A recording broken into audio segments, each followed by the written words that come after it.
talking. Okay. So the man that he ought to be versus man as he could be, we use virtue and ethics in order to get to that state. So basically, the whole relapsing or the whole going back, is man as he ought to be versus like whatever vice you have. Whereas virtue is all your emotions, handling emotions in a certain way. So like a virtuous man, when he's faced with anger or when he's faced with things that kind of piss him off, it's the reaction to that. It's the Greeks would call it stoicism. So like being... Yeah, that's how I used to... What? A stoic, that's how I used to think. Yeah, so like being unmoved, being, stationary, which I do think in a technical sense that is true, but in a way you have to feel your emotions. You can't just deny your emotions, because if you deny your emotions, you're going to drive yourself into insanity. You're not going to be feeling those emotions. You're just going to be emotionless. And that even goes with marriage. I mean, you are supposed to have some sort of emotion, because women do, at the end of the day, they want a certain level of emotion. They don't want you to be over emotional because you have no control at that point. But they want you to be in control enough to where you're not, a stone statue, but also to where you're loving and caring and nurturing in that sense to her, so that way she feels loved. There's all different types of areas you can go with virtue, and it all applies mainly to what I learned as emotion. So like patience is a virtue, or slow to anger is a virtue. Mercy, gracefulness, all that stuff, even tying with God, his characteristics are virtuous characteristics. Those are characteristics that he wants us to have, ultimately. We're supposed to be more like him. And then, obviously, Jesus is the physical representation of how we're supposed to be, because, he's God. So when you follow that, when you become more Christ-like, even with the Spirit, you are transforming in a sense to him, but you're only getting a fraction of what he has. You're just getting, the Spirit of Christ. And that's how you change into a different man. And that is a virtuous man in the Christian sense. Now, you could look at it as, the Greeks look at it and you're like, oh, you just have to have control over your emotions and everything, and through that you'll be virtuous. And I don't know. I just look at that as you're too much of a rock. Even though you're supposed to be a rock, you're not supposed to be just a rock. You're supposed to have emotions. That would mean like everything, even if you were happy or even if you were sad or something, you just don't have any reaction. You're just sitting there like this. Yeah, because God said that he's going to take your heart of stone and make it into a heart of flesh. Heart of flesh. Yeah. So basically it's alive, it's warm, but it's still beating. Yeah. It's not like hardened so bad that you... Yeah, you're just like... Yeah. So like imagine if you won the lottery and you're just sitting there like, I won like $2 billion, huh? So what? The people would think you're depressed. I mean, people would be like, what the heck's wrong with this guy? Yeah. So, no, and that's basically all I really have to say. But we covered that in ethics, and I thought that was interesting, because I thought, well, that's kind of what every person is going through. I mean, we're born a certain way, we act a certain way, but through growing up, through childhood, and even into adulthood, people don't even learn stuff until later on in life anyways, really, about the deeper stuff. But it's, morality and ethical decision-making to lead to virtuous outcomes. So like, working on your temper, or working on, handling negative situations, or, being courageous, or not being too cowardice, being like and even goes to acts of courage. Like, it doesn't go, if you're over courageous, well then you're just, you're way too confident. There's a vice is the extreme of both ends. So like, there's anger. So if you have no anger at all, then you're just, you're very peaceful, but I mean, you don't have any reaction, versus like, even if something happens, you're supposed to defend, you have no reaction to it. Versus if you're over angry, well, now you're just a really tyrant, pissed. Yeah. You're like really. Yeah, you should be pure and innocent. Yeah. But if the time arises, you need to also be a warrior. Yeah. What was the saying? Be as harmless as a dove, but as something as a snake or a serpent. Yeah, you should be sly as a fox, or it could be serpent. I can't remember what the wording is. But innocent as doves. Yeah, innocent as a dove, but you don't want to be stupid. Sly as a serpent or something like that. You don't want to be naive. You want to be wise. Have the power of someone that does those things, but don't do it in peace. So like that's like the saying, you would rather be a warrior in a garden than a gardener in a war. Yeah. That's why I was thinking it's good to take some kind of martial art, so you have the power. You have the power, but you don't have to use it ever. No, but if you had to. Yeah, you can. You can kick their butt. Yeah. So it would be. That's what I think is the important. The virtue is the exact middle point. It's the middle ground. That's why I like too much or too little. If you're a teacher and all you're going to teach is basic math or even maybe some algebra, you still have to learn calculus, all the hard stuff, because that gives you a better understanding. So when you're teaching whatever it is you're teaching and the students have questions, you can go beyond. Oh yeah. Because you already understand it all. But you don't have to ever prove that. No. Better to know more than what you need. Oh yeah. I mean, you can never truly know enough. It's not. Your mind doesn't just fill up, and you're like, okay, I can't learn anymore.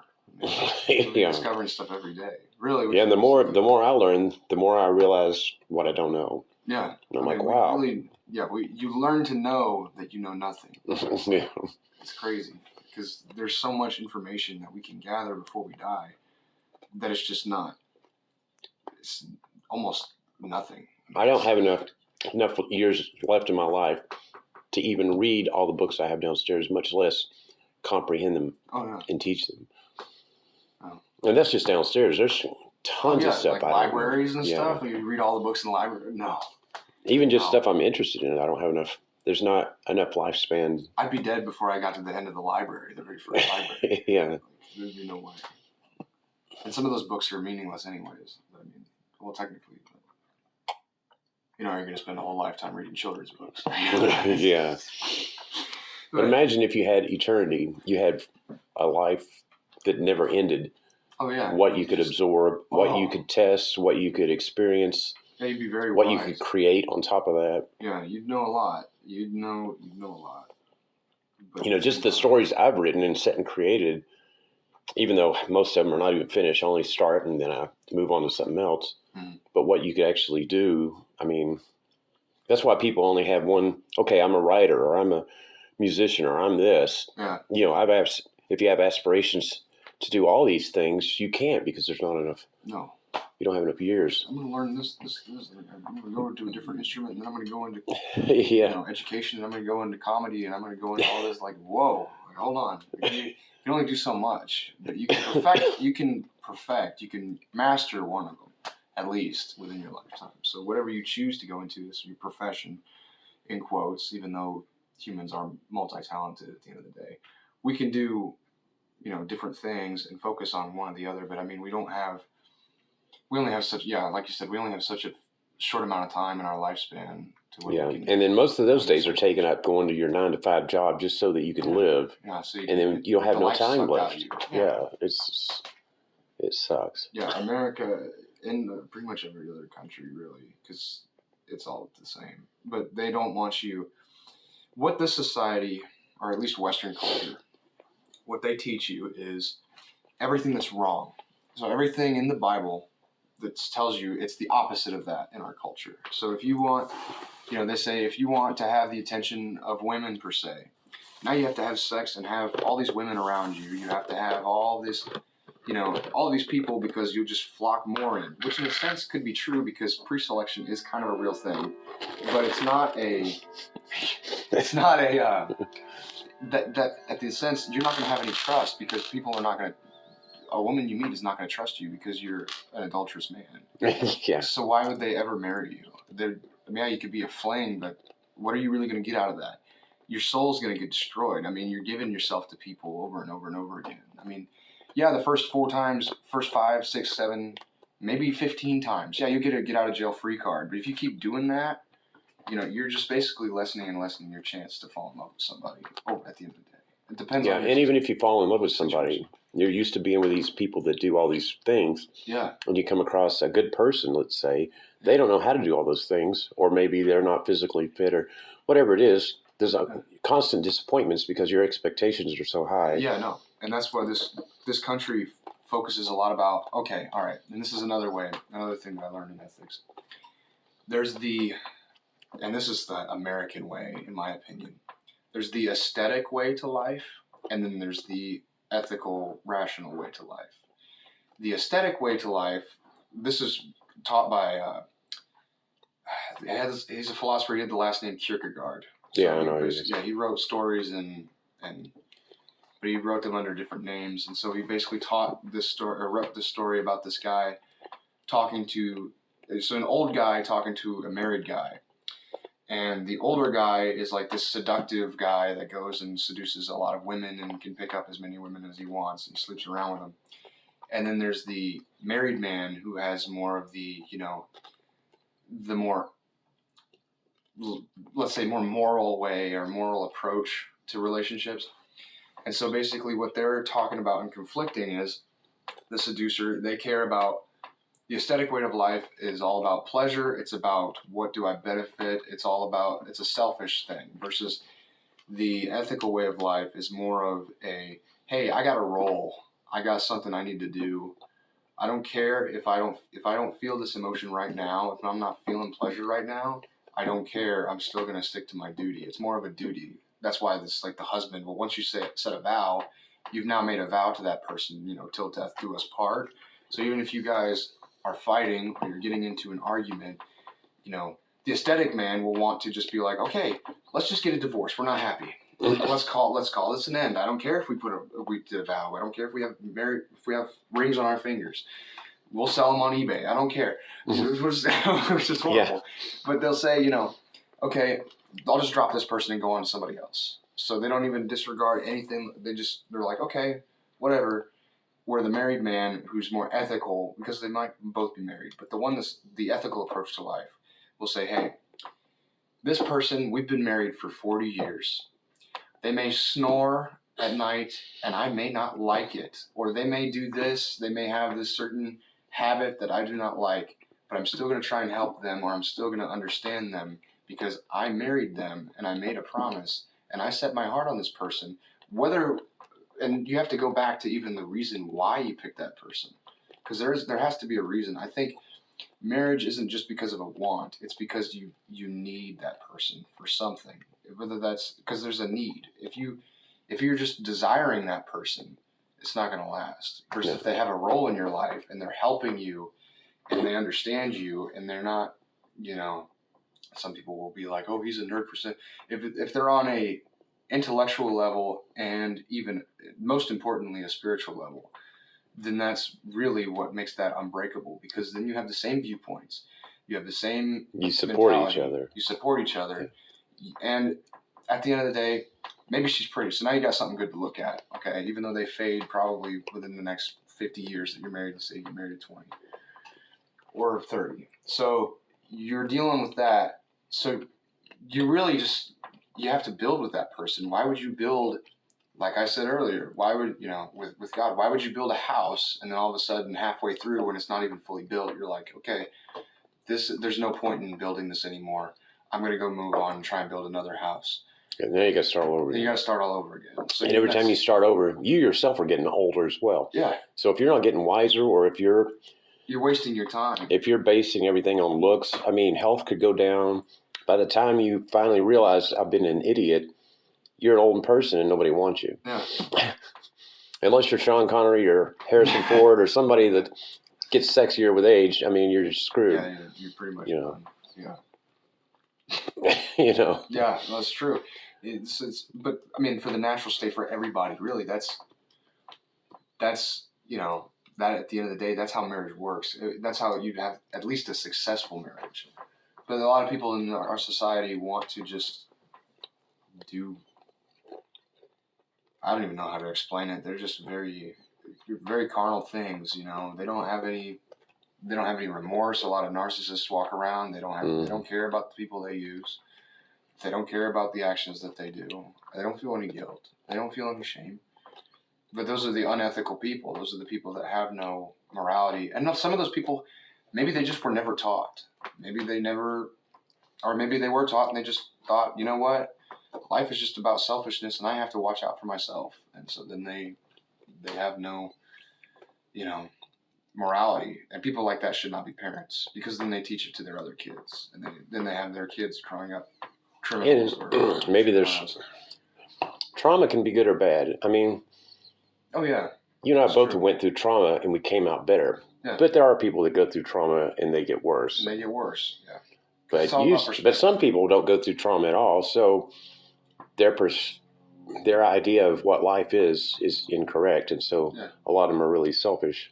If they went through something bad and they had to rely on God alone because nobody else is there, that would change things. Boosts their faith. It makes them. That's and they wouldn't be so narcissistic.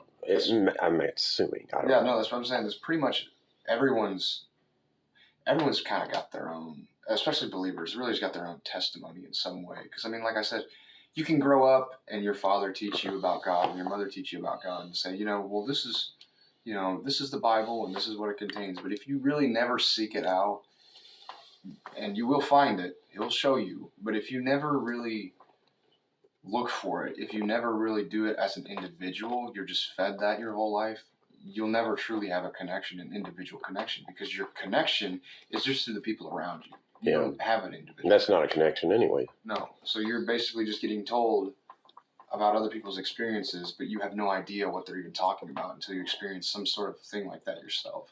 Which, like I said, is usually through a bad thing or through something that makes too much sense to where you're like, this was not the act of God. You wouldn't say that. You'd be like, this doesn't make any sense. Why did this happen? Or I was talking about this the other day and this just happened and I was just talking about it. Why is this happening? Like there's weird things, coincidences that happen throughout life that is unexplainable. You can't explain the unexplained. I mean, the only way you can explain that is through your beliefs, whether you're a Buddhist or you're a spiritual person, whether you rely on your witchcraft and your crystals and everything, your New Agers, but they even have their own beliefs about, the universe, about, and some of them realize that God's real. Yes, but they don't know how to connect with him. It's a problem. Yeah, they don't know who he is. They just call him God. They call him the universe. But really, the universe is like, it's separate. It's God created the universe. Yeah. God is not. He technically is, but he is not the universe. I mean, he's God. But he's got his own character, because we're made.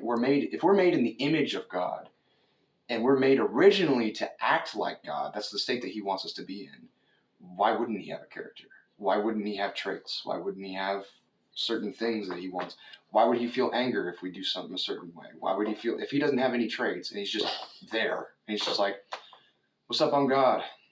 I created you. Like, that doesn't make any sense. He has to have some kind of thought process, an infinite thought process way greater than ours. Yeah. I mean, if we're intelligent beings, we can create things, we can love things, we can, destroy things, then he would have all those, but to a way more amplified degree. And since he's the way he is, and what makes him so great is that he has all of that power, and yet, like I said before, he doesn't use it for evil. He's not a destroying God. He's not like, okay, I'm just going to go mess with these people now. Bam! Like, it's not going to be like, no.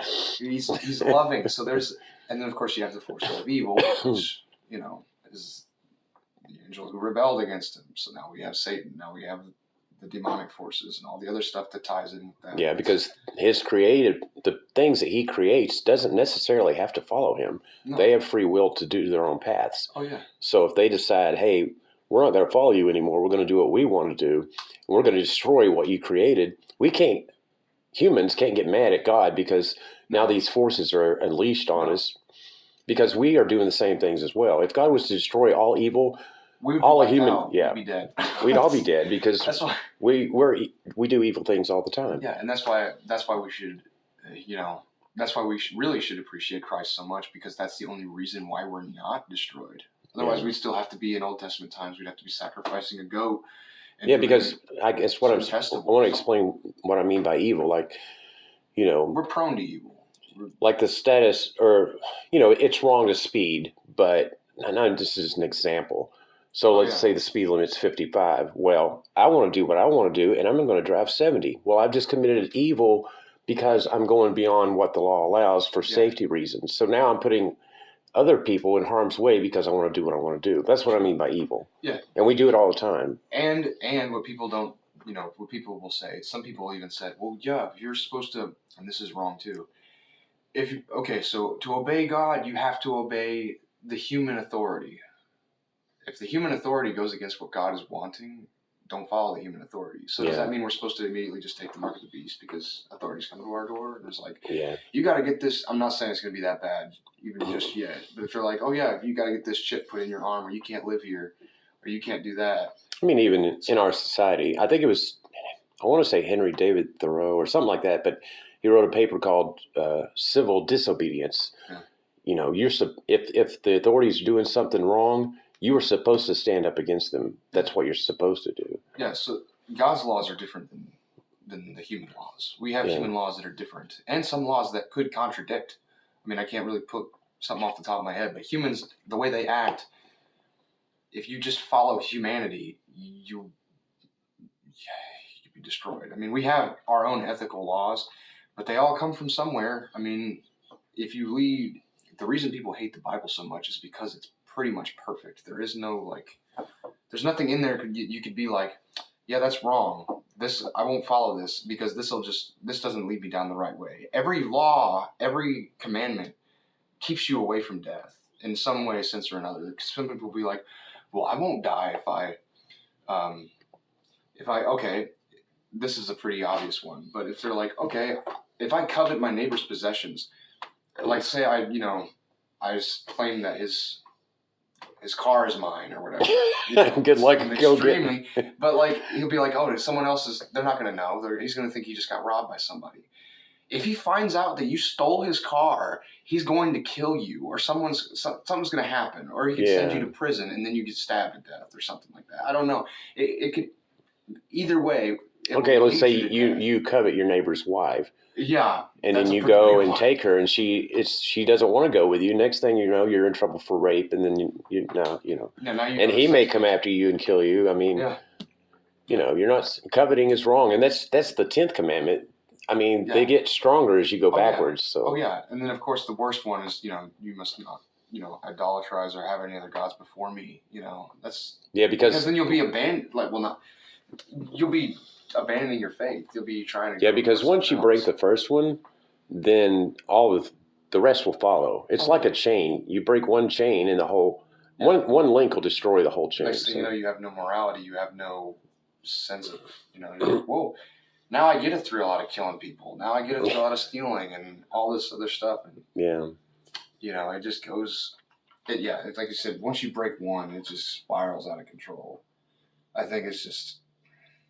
At the end of the day, they are a set of rules, but you have to look past. You have to look at the bigger picture, because if you're looking at them as just rules, you're like, oh, there's limits on my life now. Which, I mean, they're pretty good limits. But I mean, if you.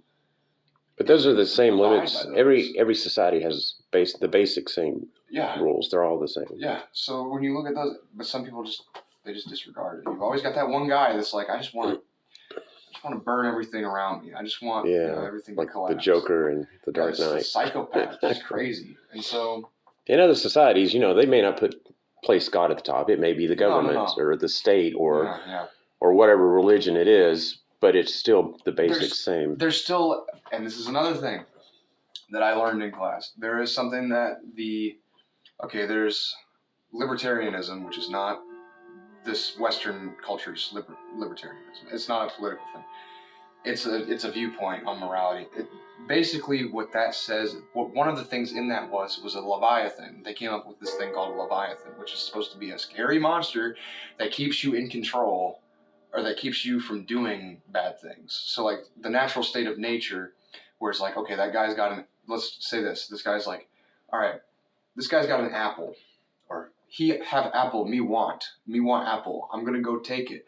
So now you bash his head in with the rock and you take the apple for yourself and you run off.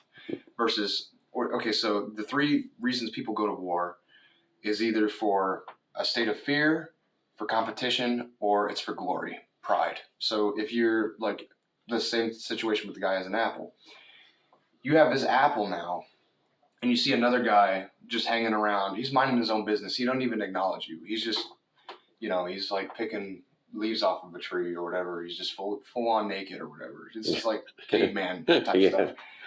And you have this apple, and you're like, oh, I have food now. I have apple. And you see him, and you're just like, you know what? That guy is going to try and take that apple from me. I don't want that happening. I'm going to go kill him now, so there's no fear now. I'm afraid that he's going to take it. So it's a preemptive strike. Yeah, so I'm going to preemptively bash his head in with the rock because I don't want anyone taking my apple. And then there's always that guy that's like, you know what? I have an apple. I want more. Now I see more people having apples. I'm going to go take it from them and kill them and have all the apples for myself. Now I have all the apples. So this is glory. And that's some of the reasons why our country has gone to war in some senses. But I mean, a lot of ours, we've usually gotten dragged into the wars. The United States, usually. But we always come out and we're like, oh, we've got, we're the shiniest country. We're all, we're great and everything. We have our own problems that are... Yeah, that just reminded me when I was reading the Star Wars books where Grand Admiral Thrawn was in control. He would see the outcome of things, and then he'd make a preemptive strike and just kill the enemy right off the bat. Now, I don't know if they'll show that in the movies, but I just thought that was cool. Yeah, it's out of fear. It's out of defense. So if you're sitting down and you just see other, or you're a country and you see other surrounding countries having more resources, or they have more of a military, out of fear, we could try and strike them to wipe them out so they don't wipe us out first. So it could be out of when they may not even have any intention to wipe us out. Yeah, because you can't read people's intentions. Yeah, in my opinion, that along with glory are the two dumbest reasons. Now, competition I can kind of understand. It's like, well, they have more for themselves. It's all selfish reasons. They're like, okay, they've got more than we do. We're going to try and take some of what they have for ourselves. We're going to go try and conquest and destroy them. So for more food or more water or for our own oil, it's stuff like that. It's never out of usually it's never out of defense. It's more of an offensive thing. It's more of either I'm going to be... But competition can be good. Not war aside, think of economics or something. You've got a McDonald's in town, and they're raising their prices. Oh, yeah. Burger King moves in. Oh, now we got to start lowering our prices. So now prices of everything go down. No, competition in itself can be a good thing. I'm just saying, a state of war or survival. Competition is usually just one thing over the other. It's not really good. I think wars. How humans are. Yeah, I don't know how to get rid of war. I mean, especially men. Everybody would have to have the same mindset in order to get rid of war. Yeah, that's the only way. I mean, if everybody was enlightened to the point to where everybody was, godlike. I mean, how do I mean godlike? They all had the mind of God. Yes, everything is about love. We've reached that man as he could be state. Everyone is that way. Everyone's virtuous and has no.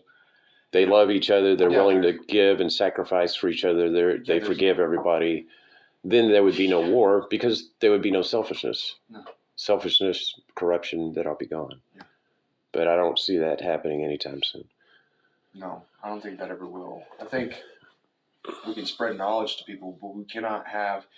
I don't think until the last days or until everything already has happened, where there will be a point where everyone is completely virtuous. I don't even think if you even have all the knowledge and you've changed and everything, you're still going to have emotions. You cannot change your basic human instincts. You're still going to have a flesh. You're still going to have, desires. Desire will never leave you until you die. I mean, we're always going to have a desire to do something. And some are more clean than others. I mean, we have, a desire. So somehow you would have to purge your desires. Yeah, we have a desire. We have a desire to eat. We need food. Ultimately, we need food to live. Granted, we can go a while without it, but we need food and we need water. Those are basic desires. Those are things that they're more, they're needs, they're necessities. But then there's desires that are, materialistic. Like I desire a car, or I desire that new shirt over there, or I desire, that chain, or I desire a ring for my wife. And this is how companies feed upon your desires so that they can make money off of you. And then there's the empty desires, which in my opinion, some may disagree. I think you can go, and now granted it would be a life that's kind of lonely, but I do think you can live without sex. A lot of people say that sex is up there with food. You need sex to survive. I don't think that's necessarily true. I definitely think it's a basic human biological desire that we have because we're supposed to procreate. We're supposed to, be fruitful and multiply. But obviously not everyone gets to that state. Not everyone gets to do that. Not everyone, and it's sad, but not everyone is guaranteed, to be able to do that. And so I would say that's more of a desire that can be needed in order to make a family, but it's not a desire to survive. You're not going to need it to survive. Yeah. And if anything, sex in itself can be both a very good thing or a very bad and empty thing. So it can fall into the category of empty desires along with power. Well, it can destroy a whole country or that's civilization. Lust. That's lust in a sense. You're looking for lust, greed, power, envy, all of that stuff, jealousy, like all of that falls into empty, vain desires. Those are things that can never fully. You can desire them, but no matter how much you have, no matter how much you accumulate, you will never be satisfied. You'll always be wanting more and more and more. And this just will lead you to death. You'll die wanting more. Like, look at Scrooge. Even though he changed on Christmas Day, he was wanting all this money over and over and over and over again, and he just kept getting more, but he just wanted more money. Even though he had a lot of money, like money you couldn't even count, he wanted more. He just wanted more. Yeah, so in a sense, he's an idiot. It's never a thing. You can have all the power in the world. You could be the ruler of the world, but you're still going to be like, oh, I'm the greatest. And if someone comes and tries to overthrow you, and let's say they do it, now you're going to be depressed. Like you've based your whole life off of those empty desires where you weren't focusing on the greater things, the things that move past that. And that's why a lot of basic human beings, or we'll just call them robots. That's why they're stuck down here. Whereas when you find purpose, usually through a spiritual awakening and realizing that there is something greater than just you on this earth and you're not the only one. And it does hurt to say that even individually ourselves, we are the character of our own story. We're a part of a story that's much greater than that. We have a role in a much bigger story that's being written. Granted, we don't know the main ending point, and we don't know what the point of that story is. But there is a story that's being told, and we are just a little sub-story inside a giant story. So when you look past that and you go up to that point, now you're finding different desires. You're dropping other stuff by the wayside. Your personality changes. Your drives change. Your motives change. Your whole heart changes. It's and that's a level of maturity. I noticed I was in an area with a bunch of people, all they thought about themselves, and they never matured. They still were at high school level, and they were older. And I'm like, what's wrong with these people? And then I realized there's a certain stage where you get to where you're like, okay, I need to teach people what I've learned. Yeah. So when you get to the point where you're giving other people things, then you've reached a different level. Yeah, some people never get there. Yeah, you could call it, and you can go beyond that. That's just you can grow immensely. Like I may be 21, but it's like the people my age. Now, granted, I do get desires to go out and do. I'll confess, I'm not perfect. I like, sometimes I like being in the party scene, but at the end of the day, I'm like, for me individually, I'm like, this is not really doing anything for me. It's still too empty. Yeah, it feels empty. Like you think that you're going to go out and have fun and. You can't get enough of it. Yeah. Even if you have fun, you're like, oh, I'm going to see if this experience is better or something. And it gets addicting. And then you're like, nothing has happened. And I've just spent my time, diving into these things. And that's why they exist, though. They're enticing. They're fun to go to. I'm not going to sit and, be, oh, I'm a strong, hard Christian man and everything is wrong and you should just avoid everything. No, night clubbing is fun. It is. It's being out in the social setting can be fun. Talking to different people, getting out and everything. Yeah, because you can use it as a networking tool. Yeah, I think in that sense, it can be interesting and can be fun.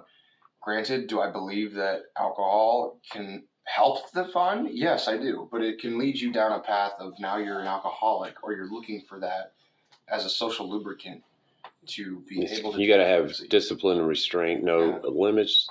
Yeah. You have to have your expectations can't be through the roof. You have to realize this is only going to go so far. Oh yeah.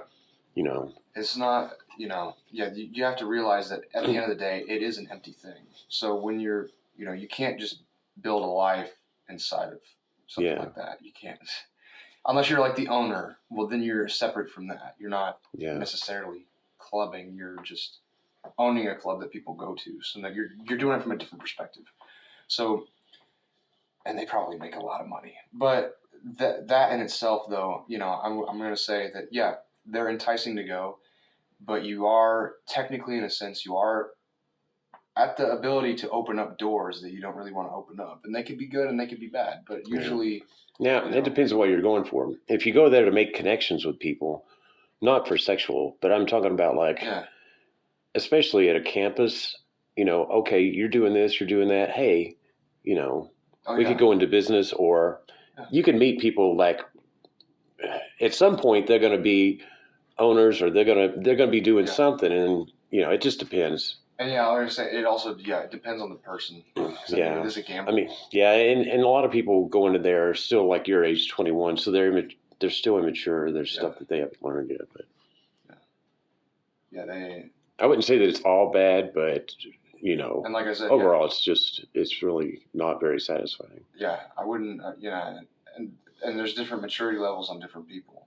Like, I'm just saying, most kids my age are still at that immaturity level. I mean, not to toot my own horn, but it's like, I'm just coming to all these realizations, and I'm realizing that I'm different from the people around me. So, like, I'll sit back and I'm like, at the end of the day, I'll have these desires, but I'm trying to control them. I'm trying to break free from them, where they just don't care. They're like, okay, I'm going to go out and, maybe I'll do a little bit of crack on the weekends. Or maybe I'll go and, sit down with my buddies and I'll just smoke and eat a pizza. Like, what are you accomplishing? What are you gaining from that? If anything, from my experience when I used to smoke, you're dulling your brain. And now some people can function on that. Some people can be like, okay, hey, this is just a part of my life, and props to them. I don't know how much longer they can manage that, but you're talking about smoking cigarettes, right? Oh, I'm talking about smoking weed. I'm talking about pot. Okay. Like, when I'm talking about drugs. So, like, people will use that, to escape. And no, because cigarettes don't kill off your brain. If anything, what's funny about cigarettes is they actually boost your cognition. They're just bad for your lungs and your heart. But nicotine in itself is like caffeine. Caffeine can stimulate mental clarity. It actually helps with ADHD symptoms. There's actual benefits to it, but the benefits are so minuscule compared to the side effects and the problems that they cause that it's almost not worth doing. I mean, I would say caffeine's way safer than nicotine. But nicotine in itself is not harmful. It's obviously the tobacco, but it's also the method of how you use it. Yes. Like, if you had a little patch on your shoulder or whatever, or gum, I mean, you can still get side effects from that. Gum can cause mouth cancer, or the patches can cause vasodilatation constriction, because that's what nicotine does. It makes your veins constrict. So that's what caffeine does too. Same thing. Yeah. So one is orally ingested and the other one's inhaled or chewed or through a patch, but they still have somewhat different effects. I mean, they both come technically from plants, but they're different in a sense. One is way more addictive than the other, personally. I think it's easy to say that. But the other one has different types of withdrawals. If you're, I'm just going off the top of that, but if you're a smoker and you quit, or you try and quit, the withdrawals, at least from what I've experienced, are going to be way worse than if you have caffeine. The worst thing you're going to feel from caffeine is you're just going to feel really, really tired. So you may take a lot of naps. First week you quit, but then after that, I mean, your mood's going to stable out. You might have a little bit of depression. You might be a little sad. You might be, because your dopamine in your brain has to rewire. It has to go back to normal levels, because when you are taking all these things that increase your dopamine, what do you think is going to happen when you stop? So your dopamine's all up here. So you're like, oh, this is a natural state.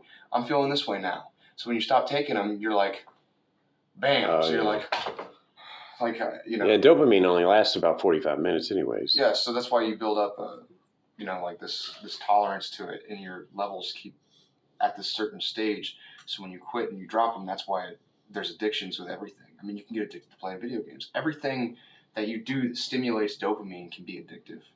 That's whether that's like on your phone, scrolling through your phone, or playing a game or going outside and going to the gym. That's why going to the gym becomes an addiction. It's because it increases dopamine. Everything that increases dopamine can be addictive by nature. But there's obviously healthy addictions, and then there's unhealthy addictions. So I think it would be safe to be addicted to the gym way more than it would be addicted to crack or coke or something. Yeah. Plus it's healthier. Yeah, so you're changing your body. But no, but back to pot and everything, back to weed, because people will say, "Oh, it's a crutch. I use it because it calms me down. I don't need it I need it because, otherwise I'd be taking my medicine or whatever." And it's like, so you're letting something control you in a sense to where you'll never be able to know what you're naturally like without it. You'll never go back to a truly natural state. Versus you think that the doctors are telling you need medication to feel a certain way, when in reality, you can just feel that way without it. You just have to you have to change up your life. You don't need, if anything, weed makes you more depressed. Weed is a depressant. I don't care what people say. It calms you. It nullifies you. It may be fun at first. It may give you, okay, yes, it does add way more stimulation to very basic normal things. That's why whenever you get high, you could go out in nature and look at tree branches or look at like the leaves around you, and it just looks awesome because you're sitting there and it's like, that's why everyone says everything's better when you're high. But in a sense, that takes away the fun out of everything when you come off of it. So now you think that in order to achieve a happy state, you have to do drugs. You have to smoke in order to feel a certain way. So when you take all that away, that's why people go through addictions. And I do believe that cannabis in itself is not addictive, but your mentality, your mind, you can mentally become addicted to it because it will produce effects that are pleasing to you. And you're like, hey, this is better than sober life. I'm going to go to it. So then that's even worse in my opinion. So now you have this connection, this attachment to it now, where you're like, I need this in order to be fine. I need this in order to be calm. Because there's something screwed up with your life is why. Yeah, so then they put a medicinal label on it. And they're like, well, yes, in a sense, oh, yes. I do believe it helps people calm down because some people, like war veterans, will come back from war and they'll have PTSD, nightmares, and everything all night.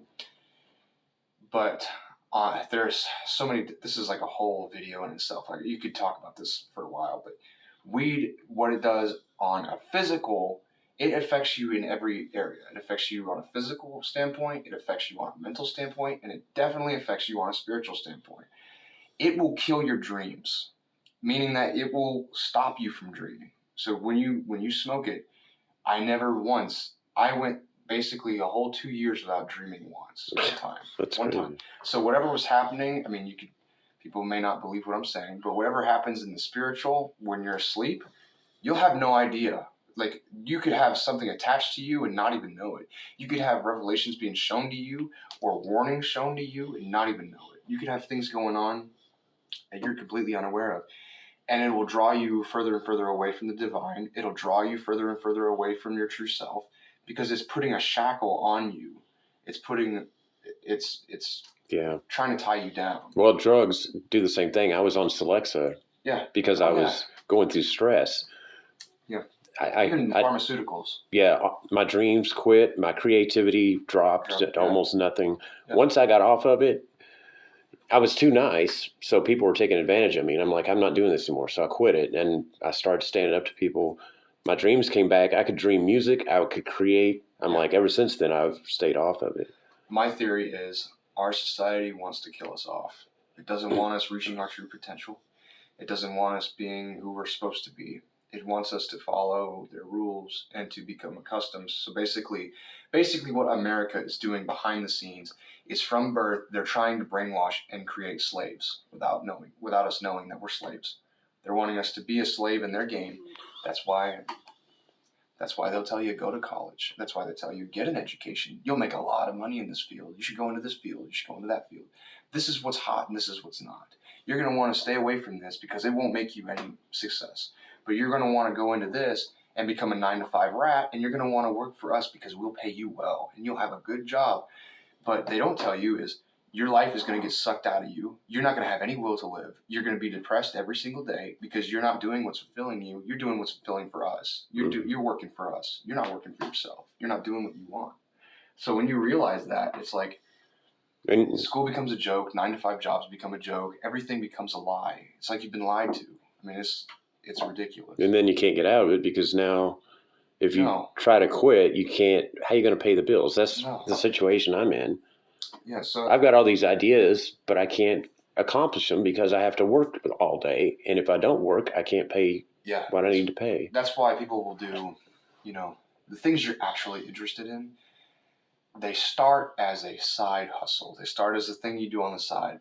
Whereas eventually, until you make it big, then they become your main work.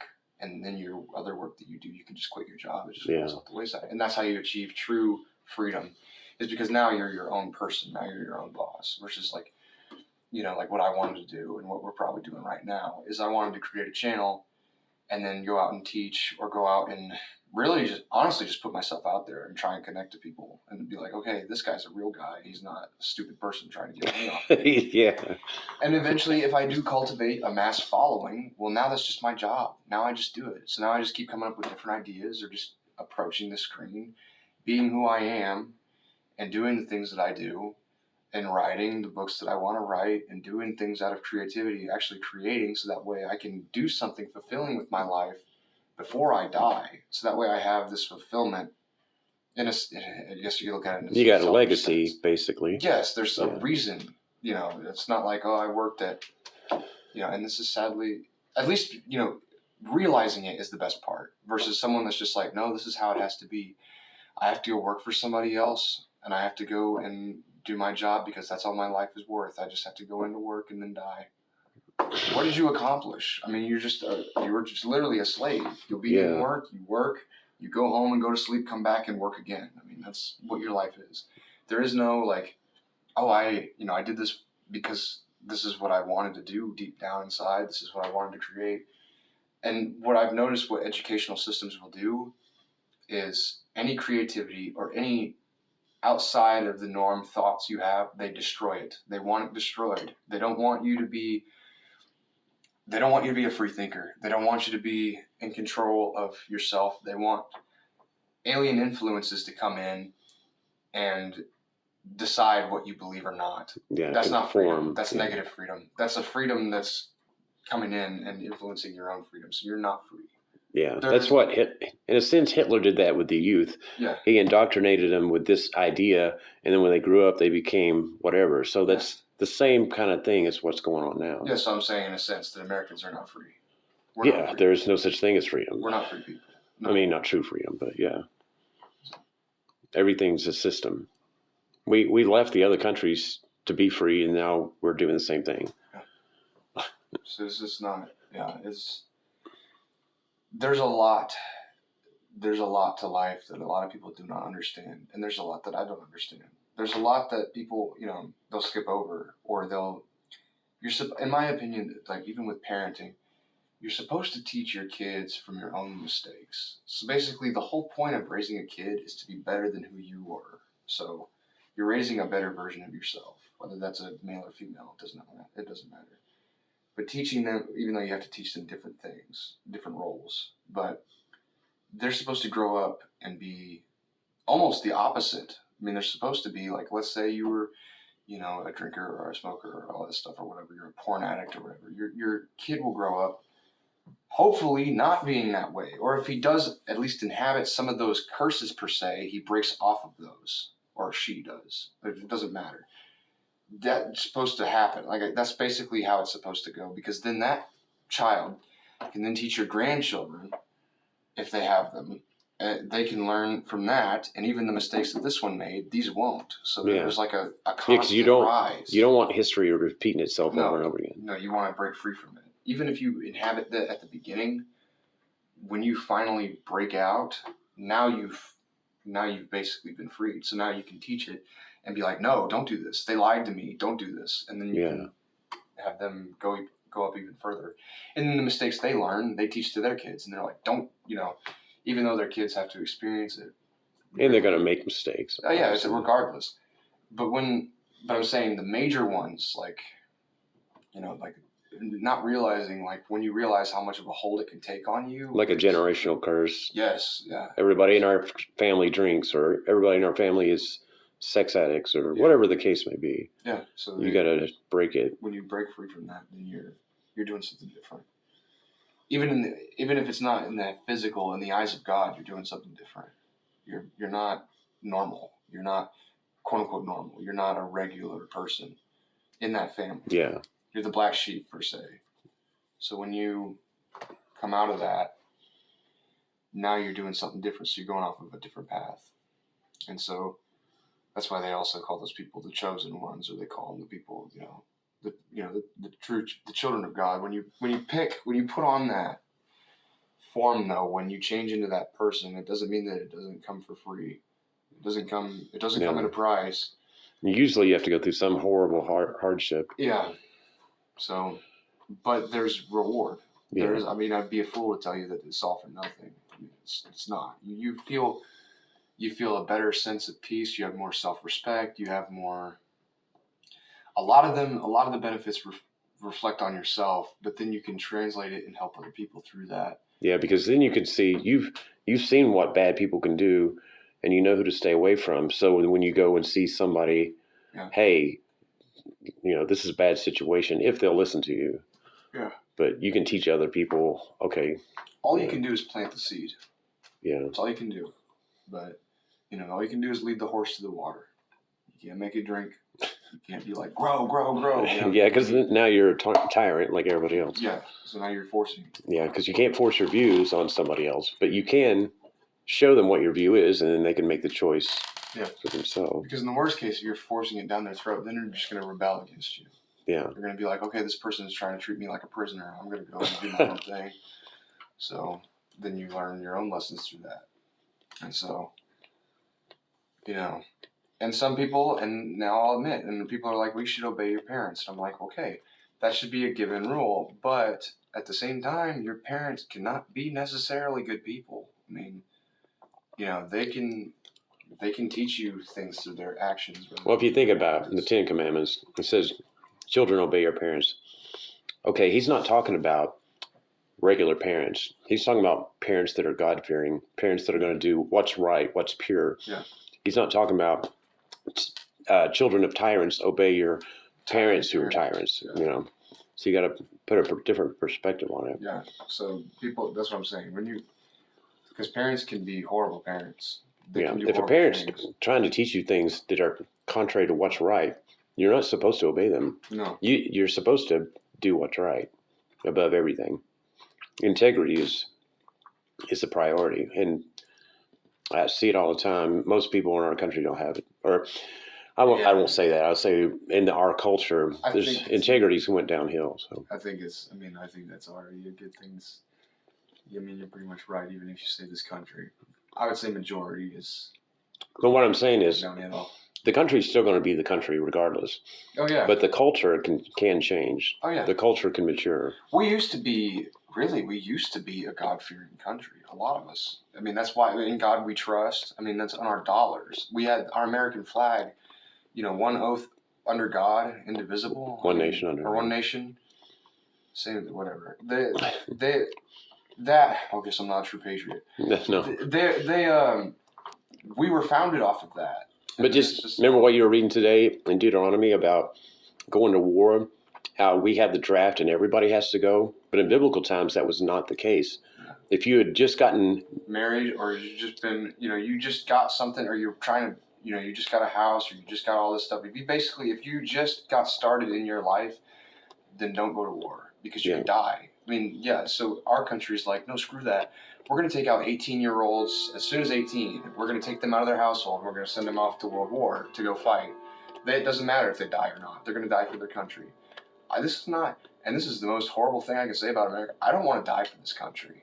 I don't. I don't think there's anything in this country that's truly worth dying for. The people in it, I don't want to die for them. I want to die for, something that's righteous, not a reason it's like, I'm just going to go out and stab a few people because our country opposes them. I don't even know who these people are. They've done nothing to me. They're here with me. They're probably just as scared as I am. Why do I want to go up and kill them? I don't have the desire to go out to war. Now, I mean, I have the desire to defend. I have the right to defend. It's my God-given right. But not just because, okay, they're the bad guys. just because they're the bad guys, we got to go kill them. So now we're murderers. I think every person that's been to war, technically, if they kill somebody, they are a murderer. They killed somebody. Well, it depends. Like what you're saying. Okay, so like if you have an ideal that is lines up with integrity, that is righteous, yeah, and those people are attacking you and trying to destroy you, and you're defending yourself, that would not be murder. No, I mean in some cases. But if you were to go and enter another country, and you're not okay, because sometimes what we'll do is, let's say there's some bad people and they're attacking an innocent country, it should be our duty to go and defend the other country. Yeah, I mean. So in that regard, yes. But what you're saying is, okay, they have this stuff and we need it, so we're going to go take over. In that sense. But I'm saying I don't want people to be misunderstood of what you're saying. No, yeah, but I'm saying on a basic standpoint, war really, in a sense, unless it's for I know there's always a need, but in a sense, it can be pointless. A lot of people die, like Vietnam. Yeah, this war should be the last resort. Nobody won that. We just a lot of people just died. Like, it is bad, and we just stopped it. So all those people died for no reason. They all went to war and got sent into traps, and they all got skinned and everything for no reason. They all just died.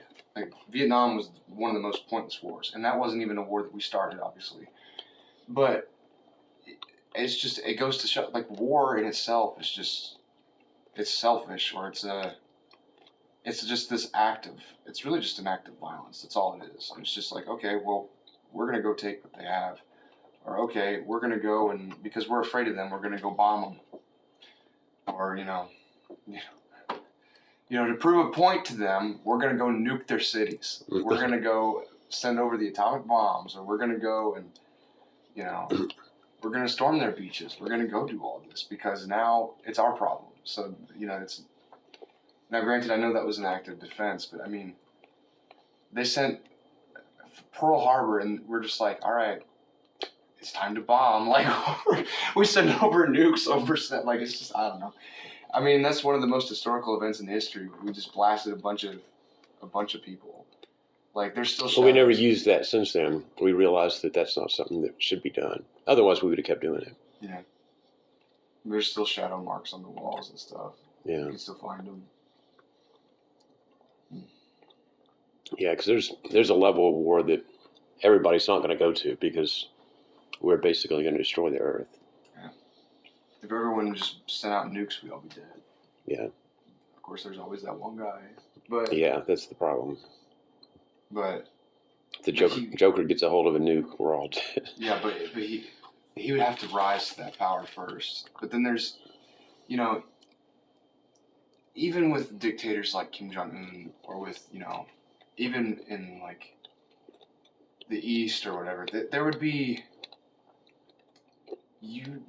no gain from that because they have to look at it. They mainly look at it from a selfish perspective. They're like, okay, I want to be the most powerful leader. How can I be the most powerful leader if there is no land for me to conquer because I just bombed it all, or I just bombed everything? That defeats the purpose of them being a leader because they just wiped out all the potential people that they could be a leader of. So that's not, in my opinion, that's not even a leader. No, it's just someone that's just crazy. A leader should be loving the people and trying to do things for them. More in the sense of a dictator. Yeah. They're about power and for themselves, so they'll dictate over the people because that's how those societies run. But there would be no point of that. That's what I'm trying to say, they'd get no gain out of it. So that nullifies a nuclear option. Yeah, it means they're insane. Or nobody will truly push, and this is why they're like, oh, it's going to be a nuclear holocaust. Nobody's truly going to push that button because no one will gain out of it. Everyone's going to die. Both nukes are going to get sent on both parties, and both countries are going to get wiped out. Nobody's truly going to put nuclear warfare on the list. It's not going to be nuclear warfare. I think that, there will be. No. If anything, now we're fighting it with chemicals. We're fighting it with colds, diseases. I think that ever since COVID happened or whatever, that got released on purpose. I think that either got released and people knew about it and they were just like, let's release it because we need to make money off of people, or we just need to set people into suffering. or opposing countries did it. Whatever the stories were, I don't care. It wasn't made from nature. Wherever it came was from man. And so when that arrived, it may have arrived and been prevalent in China first, if that's what they say. Even though I got sick with something that was extremely similar to COVID magically before it even came to the U.S. I know people that were sick with it before it came to the U.S. Yeah, so it originated somewhere. Even it probably originated here or somewhere, and they were trying to cover up that it's from China or put it on China, or put blame on them, because they'll try, and even with the vaccines, they'll give you 6 or 7 shots now with all these boosters, but they do nothing. What are they injecting you with? I mean, seriously, what are they, just water? I mean, they don't even keep the virus from getting to you. So they just, and now I guess that's the point with all vaccines. But I'd say the flu shot has more of a chance than the COVID vaccines. When you get COVID, your body naturally builds up antibodies to it anyway. So in a sense, you basically got the vaccine by going through COVID. So now you have a built-up immunity. I had COVID for 12 days straight, and then I had a cough for the next 3 weeks.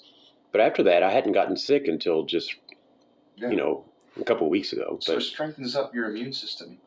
And now, granted, that was 3 years ago. You could get the flu and people will still call it COVID, or you'll still get a basic common cold and people will call it COVID. COVID's basically the name for everything now. But they're using that, I think, the news, and that's why I don't watch that crap on there, is because the news will broadcast all these negative things like, oh, this country's going to war. This place is getting bombed. This place is going through all this. They don't tell you anything good. They just feed you fear.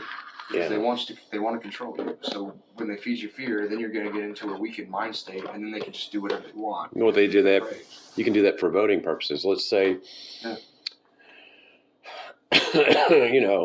there's been an increase in sexual deviancy, so we need you to vote on this bill, blah, blah, blah. And so because it makes you fearful, you vote on stuff that's not even related, not even in your city.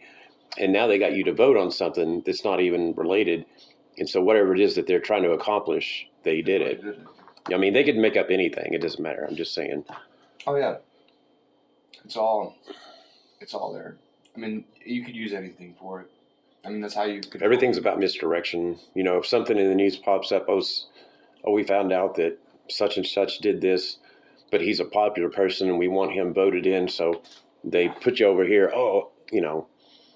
They bring up the race card, or they'll do something to change people's mindsets. Oh, we need to go fix this over here. And then they get rid of that part over there. Yeah. People will,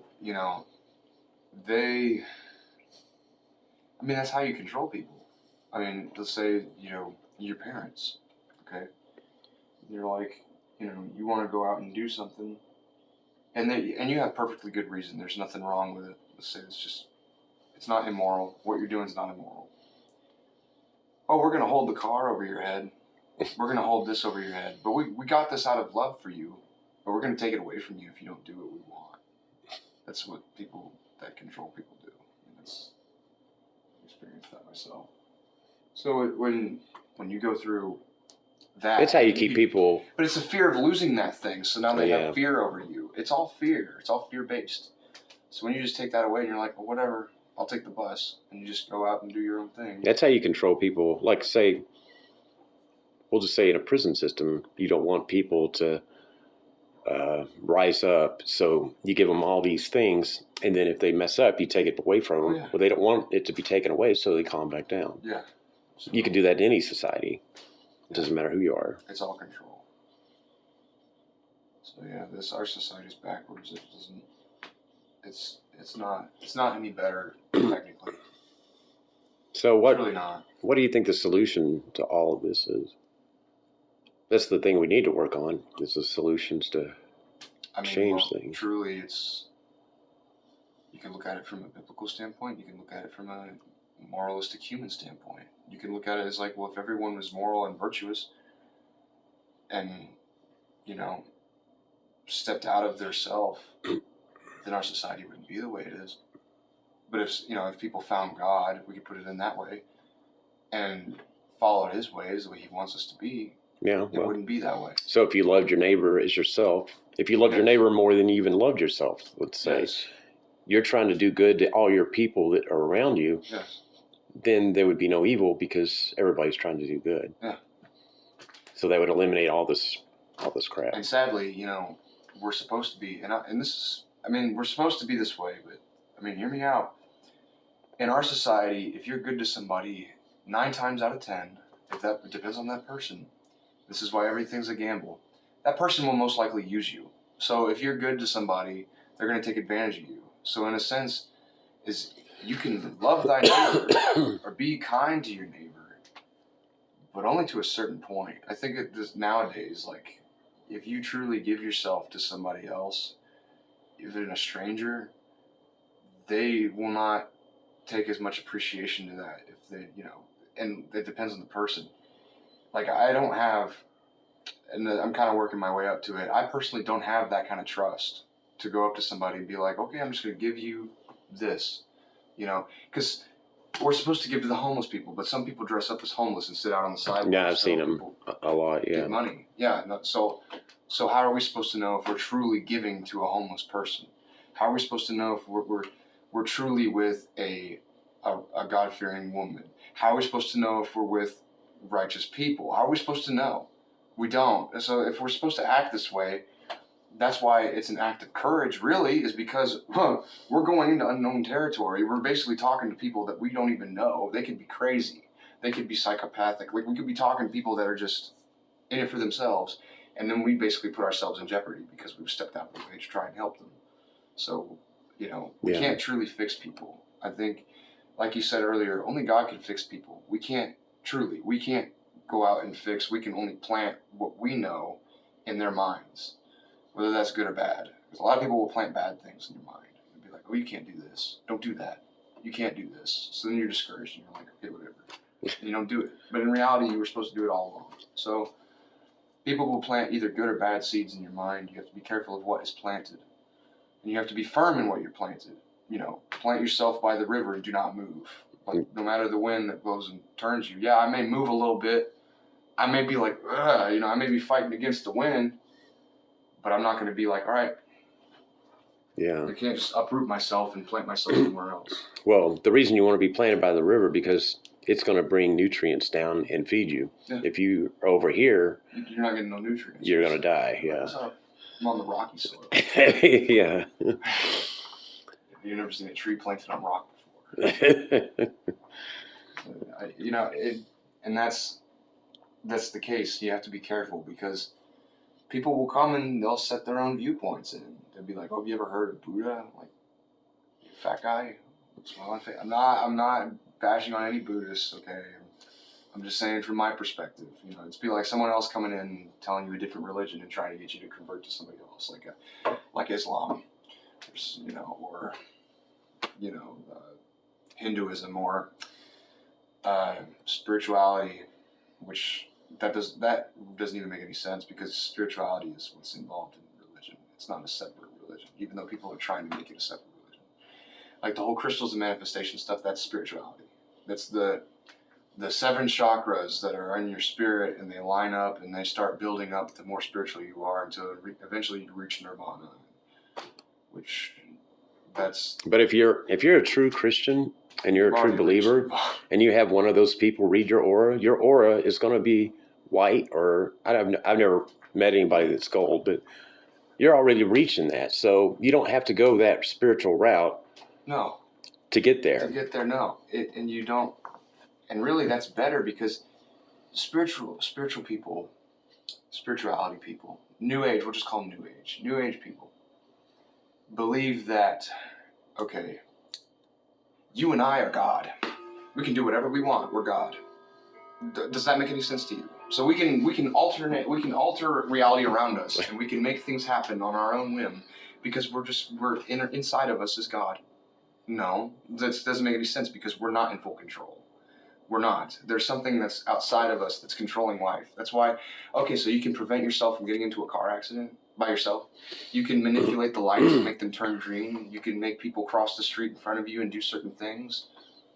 No, you can't. You can't sit there and be like, all right, I'm just going to get $1 billion now. And now all of a sudden you got $1 billion sitting on your front doorstep. But you can. If you could alter things, you wouldn't need money. No, you wouldn't need anything. You'd Yeah. have it all. You'd have Yeah. everything you could ever want if you were a god, and that's not Now, true in my. a side note to this: what did Satan promise Adam and Eve if they bit of the fruit? That they wouldn't die. That they would be like God. They would be gods themselves. It's the same. It's the same thing. Same message. Context. Yeah.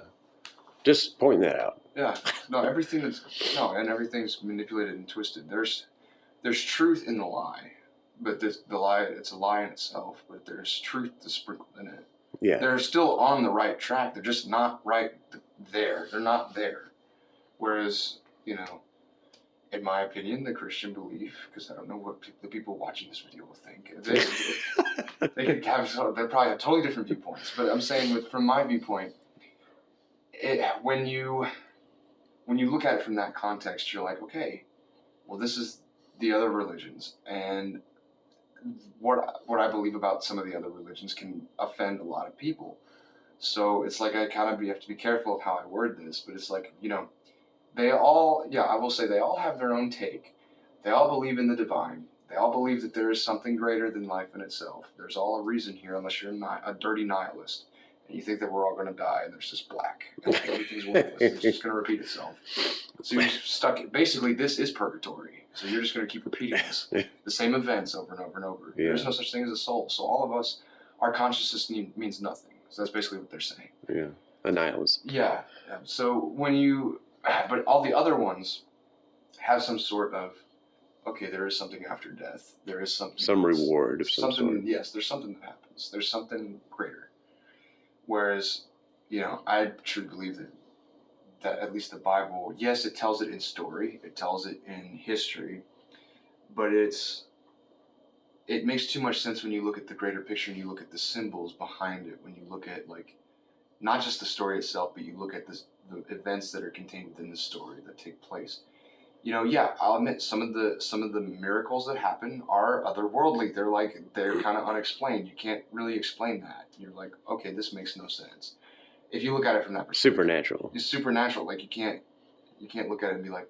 But if you're spiritist, that should make sense to you. Yeah. So when you look at it from that perspective, so there's different,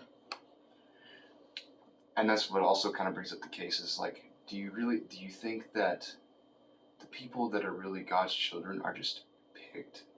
They don't necessarily find it. That's just their destiny to become a child of God. They're already picked, but they're just going to be shown it at a certain point in their life. Because truly, to be spiritual, you have to have that gift given to you. You have to seek for it. How are you going to seek for it if you're not already predisposed to it? It's not, it's in your life. So this versus if you're kind of like a magnet, it kind of draws you to itself, and then you find it. Yes. You yourself don't know it until you hit it. No, but in a sense, God already knows you're going to find it. Yeah. He knows you're already one of His, but you just haven't exactly found it yet. So, and then there's another sense of when you're with the flock per se, you go off. He knows ultimately, probably you're going to find Him again.